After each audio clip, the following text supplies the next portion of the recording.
ఆశ్రమంలో ఒక్క గింజ అన్నం కూడా మిగల్లేదు. అప్పుడే ఆయన వచ్చాడు. పాండవులు వనవాసంలో ఉన్న రోజులవి.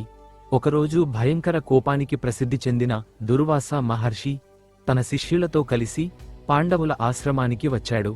అతను యుధిష్ఠిరుని చూసి, మేమంతా స్నానం చేసి వస్తాం, అందరికీ భోజనం సిద్ధం చేయండి అన్నాడు. అంతే, ద్రౌపది గుండె ఆగిపోయినట్టయింది. ఎందుకంటే అక్షయ పాత్రలో ఉన్న అన్నం మొత్తం అప్పటికే అయిపోయింది. ఇప్పుడు భోజనం పెట్టకపోతే దుర్వాసుడి శాపం ఖాయం. భయంతో ద్రౌపది వెంటనే కృష్ణుడిని ప్రార్థించింది. కొన్ని క్షణాల్లోనే కృష్ణుడు అక్కడ ప్రత్యక్షమయ్యాడు. కృష్ణుడు నవ్వుతూ అక్షయ పాత్రలో చూశాడు.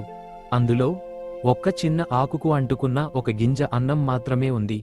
కృష్ణుడు ఆ ఆకును తీసుకుని తిన్నాడు. తర్వాత చిరునవ్వుతో, ఇప్పుడు ఎవరికీ ఆకలి ఉండదు అన్నాడు.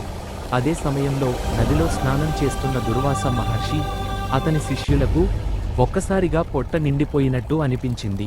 ఇది కృష్ణుడి లీల అని భయపడిపోయిన దుర్వాసుడు అక్కడినుంచి వెంటనే పారిపోయాడు. భక్తి ఉన్న చోట కృష్ణుడి మహిమ అసాధ్యాన్ని కూడా సాధ్యం చేస్తుంది.